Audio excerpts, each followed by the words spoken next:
Assalamu alaikum. My name is Mika, and now we're going to be journeying through the 8th year of Hijrah, Battle of Muta. The Holy Prophet, peace be upon him, had sent a message with a letter to the Roman Emperor who was a Christian. The messenger was killed at Muta, a place in Syria. The Holy Prophet, peace be upon him, therefore sent an army of 3,000 Muslims under the leadership of Zayd bin Haris.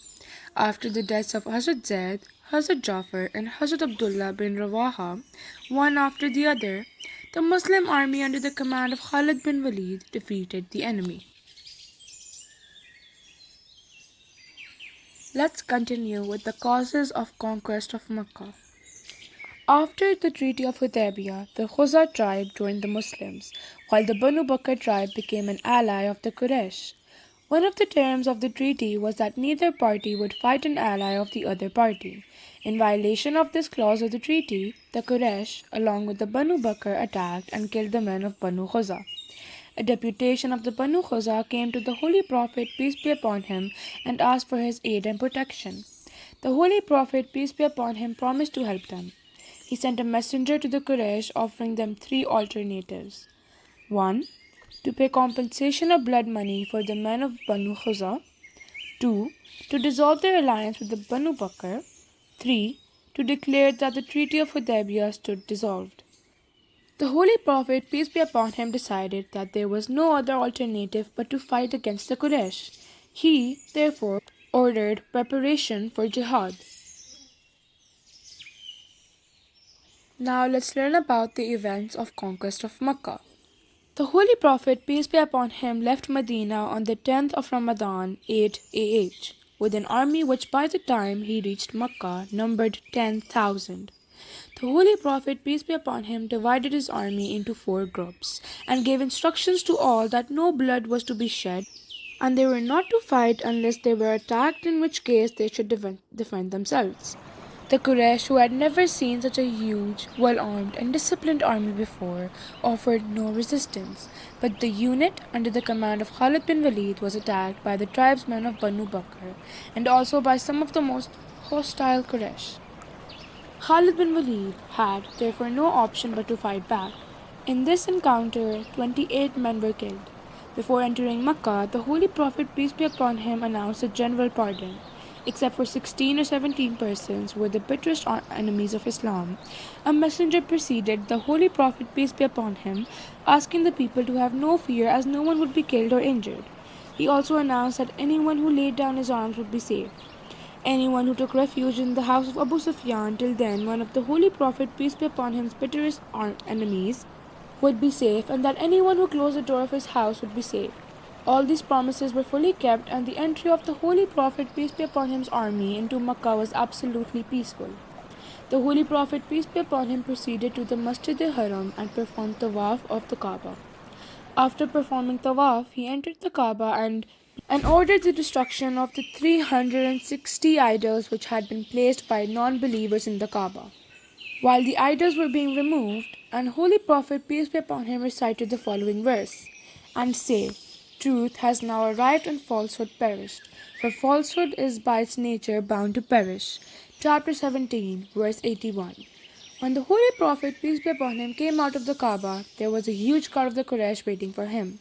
All his deadliest foes and his bitterest armies, who had for nearly 21 years injured, insulted, and persecuted the Holy Prophet, peace be upon him, and his followers, were now before him as his captives.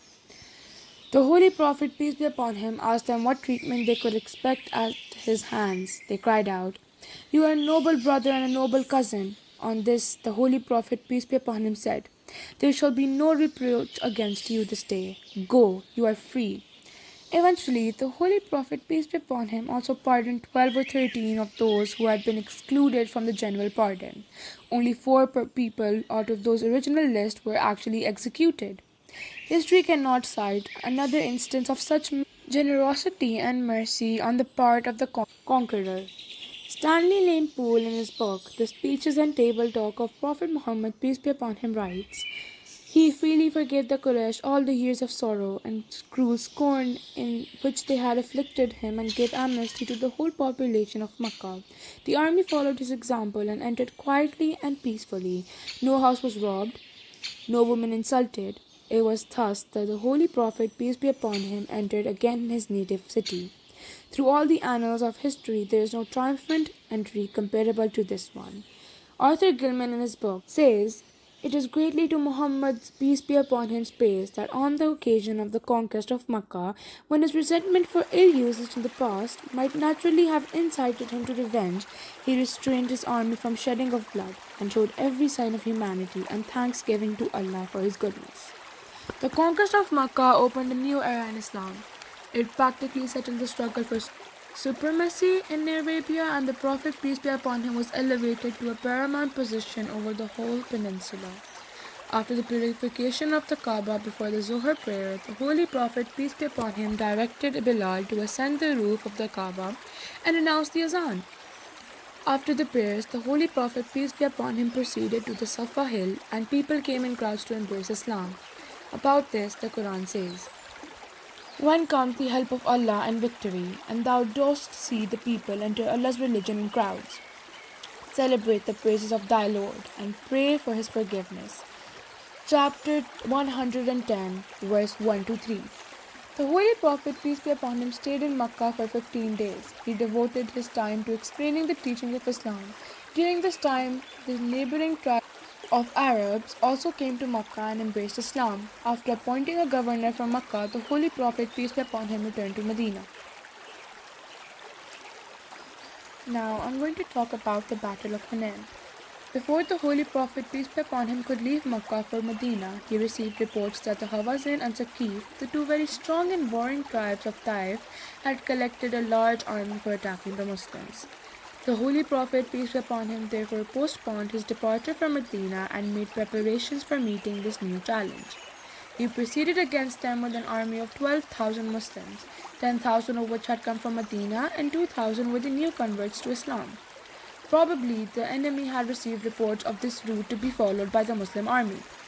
So they posted archers in secret places and made a surprise attack on the Muslims while they were passing through a narrow valley near Hunayn. As a result, Muslims began to retreat in disorder. The Holy Prophet, peace be upon him, and his companions called the retreating men to return. The Holy Prophet, peace be upon him, and his companions called the retreating men to return. The Muslim army responded to the call, and the Holy Prophet, peace be upon him, rallied his forces. Thus, within no time, the defeat was changed into victory. The Quran says, "Assuredly, Allah did help you in many battlefields, and on the day of Hunayn. Behold, your great numbers elated you, but they availed you not, and you returned back in retreat. But Allah did pour His calm on the messenger and on the believers, and sent down forces which you saw not." Chapter 9, verse 25-26. In this battle, the Muslim army took 6,000 prisoners of war, 24,000 camels, and 40,000 goats. Now I'm going to talk about Siege of Taif. After the defeat at Hunayn, some of the enemy took refuge in Taif. The Holy Prophet, peace be upon him, deputed a small army which defeated them and captured many of them. Thereafter, the Holy Prophet, peace be upon him, himself proceeded with his army and laid siege to the fortresses in which the enemy had taken refuge. The siege continued for 20 days, after which it was lifted. In 9 AH, the whole Taif embraced Islam.